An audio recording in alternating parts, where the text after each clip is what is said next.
and rib. How one president changed history by throwing a barbecue dinner. Barbecue is coming right back from Austin, Texas.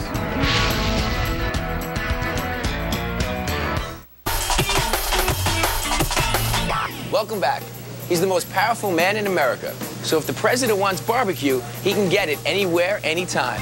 Many of our first families were huge barbecue fans, especially the ones from Texas.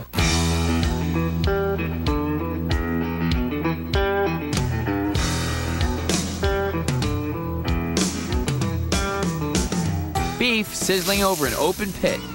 Steaks as thick as the smoke. Brisket as tender as the day.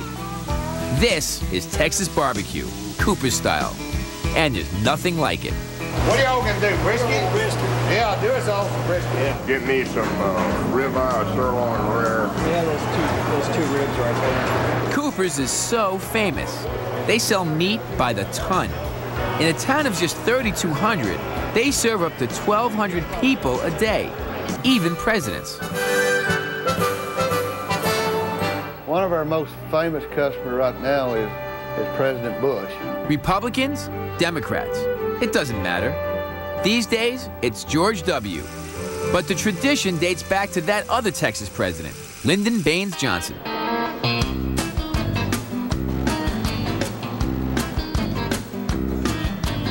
LBJ come up here and ate all the time. He come in with all his Secret Service people, and he knew his barbecue, he really did.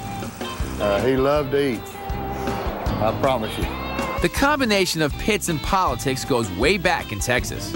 But LBJ did something for barbecue that was nothing less than historic. In 1964, he threw the first barbecue state dinner this country has ever seen. The president of Mexico and diplomats dined on brisket, ribs with all the fixings. The LBJ Library keeps this rare film in its archives. The brisket looks as good now as it did then. How important was LBJ to, like, the state of barbecue in this country?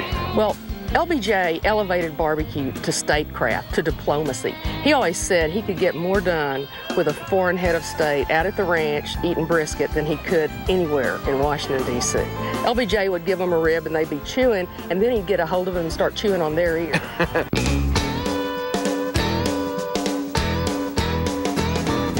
And history seems to be repeating itself.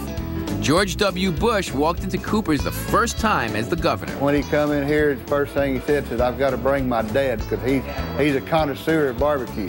And he bragged on it a whole lot.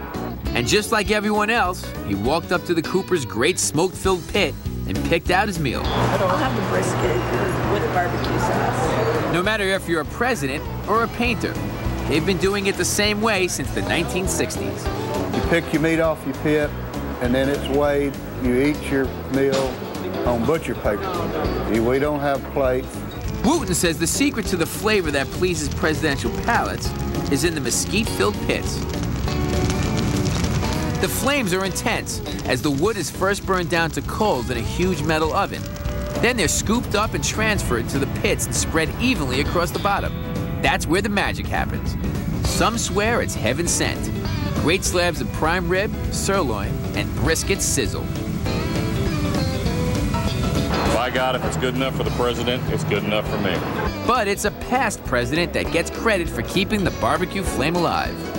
So do you think he had a big influence in the rest of the country? When he was the president, he really put barbecue to the, or actually really Texas barbecue to the forefront of cuisine? I mean, you think that helped? I think what he did was help convince the nation that you could be casual in the White House, that you didn't have to just serve fancy French food. Barbecue, food of the people in the White House, it made perfect sense.